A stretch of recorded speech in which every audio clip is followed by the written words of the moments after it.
So let's get started by setting the bike up and assembling the training wheels. So on the rear of the bike you have two 15mm nuts, and you can remove those from each side of the bike.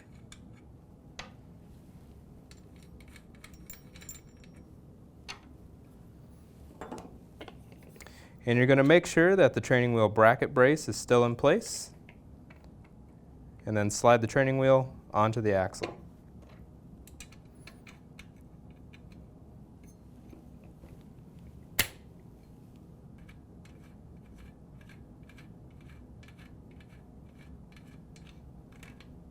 And you can get it just hand tight for right now. We're going to repeat the same thing on the other side.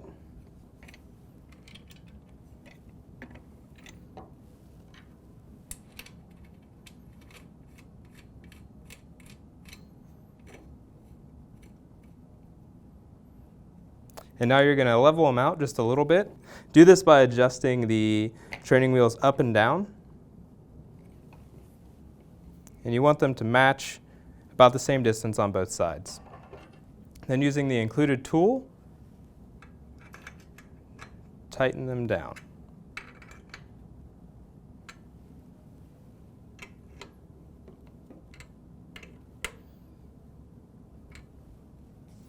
You're going to want this to create a little bit of wobble in the bike. If you put them too far down, the rear wheel's not going to touch the ground, and when you pedal, you're not going to go anywhere. So next we're going to install the pedals on the bike. You should have a left and a right pedal. The right pedal is righty-tighty. The left pedal is lefty-tighty. The left pedal is signified by an L on the threads. The right pedal is signified by an R on the threads. There also should be an L and an R sticker on the pedals as well.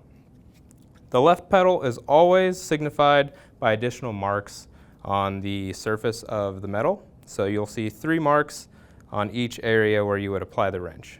So that makes sure that you know which one's left and which one's right. Now which one's left and which one's right on the bike differs a little bit. The driveline side of the bike, the side with the chain wheel and the chain, is always the right side of the bike, or the rider's right. So let's go ahead and put that on.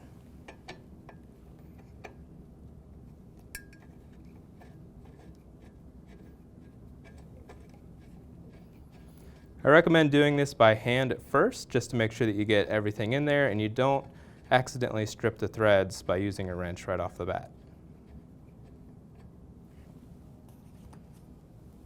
And once you get it finger tight, tighten the pedal into place. Make sure it is tight. Make sure that it spins freely. You may feel a little resistance in there on the steel axle of the pedal.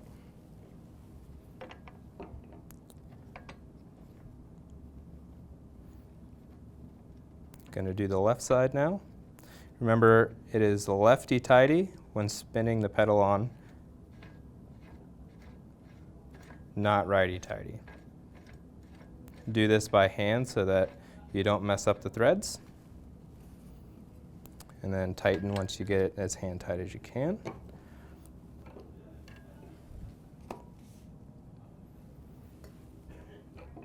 So you want to make sure the pedals are tight. That way they don't fall off when you're riding. All right, now that we've put on the pedals, let's go ahead and put the seat on the bike. Release the quick release mechanism, and you're going to tighten this by hand, and then actuate the lever, and then you're going to open it back up. I recommend just tightening a little bit more by hand, and that should be a good starting point for you. Go ahead and slide the seat in. You may have to loosen this just a little bit. And there are marks on the seat post that have a minimum mark. You'll see that by a bunch of little dashes across the seat post. You're going to want to make sure that the seat post is at least that far down. So we've done that. Make sure that the seat is straight. Go ahead and actuate the lever.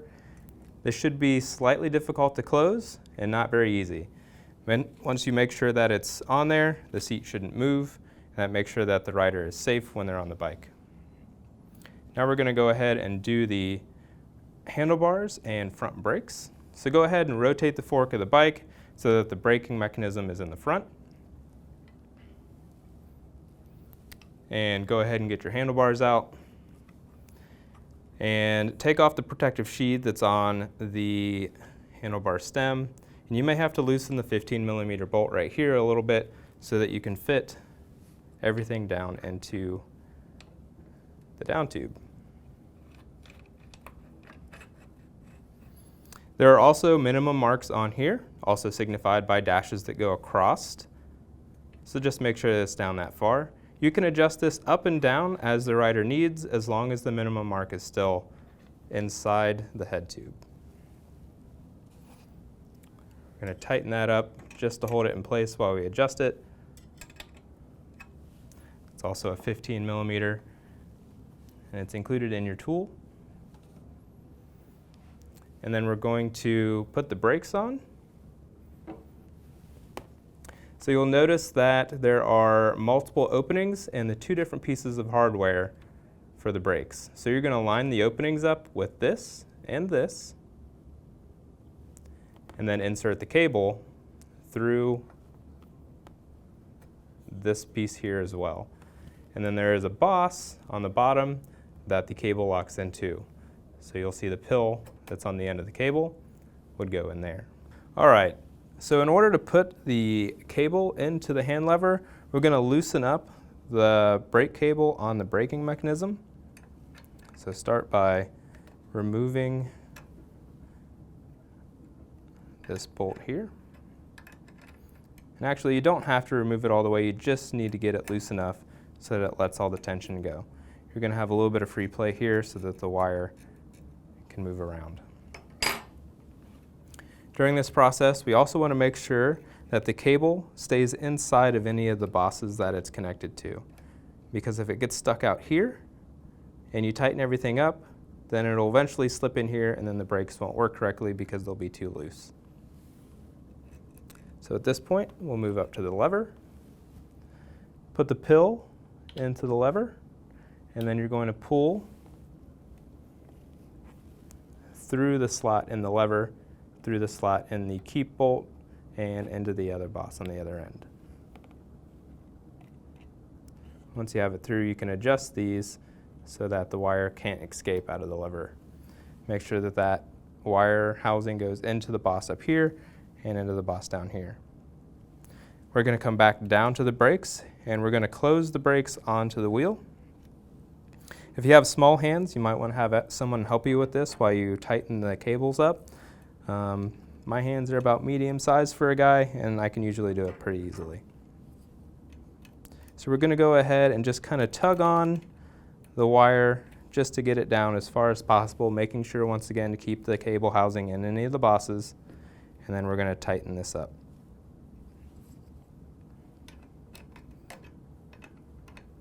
This doesn't have to be super, super tight. If you get it too tight, you may damage the cable on the inside. After that, we're going to go ahead and actuate the lever to make sure that the brakes work. And it looks like we have brakes working on both sides. So to test that, you can just spin the wheel and give it a squeeze. So with the brake lever finally installed and you have the brake cable in place, make sure that this lever is adjusted properly. Typically between 30 and 45 degrees angle down is where you want it at so that the person using the brakes is able to grab it appropriately. In your toolkit, you were given an Allen wrench to use. You can tighten the top of this as needed if it's too loose. Don't over tighten. If you do, you possibly could break through the plastic on here. So use caution when doing that. You also want this to be able to move just a little bit. So in the event that someone does take a tumble on the bike, the brake lever doesn't break, it just moves out of the way.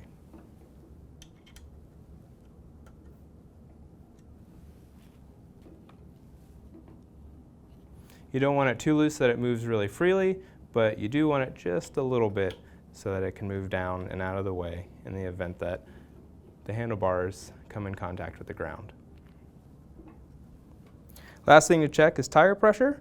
Your bike has probably been on a long journey, so you want to make sure that the proper tire pressure is in the tires. Tire pressure is listed on the side of the tire. This, for example, goes to 35 psi. Alright, so you've finished assembling your Moto X 16-inch Huffy bicycle. At this point, if there's anything that you need to reassure yourself on, always check the manual.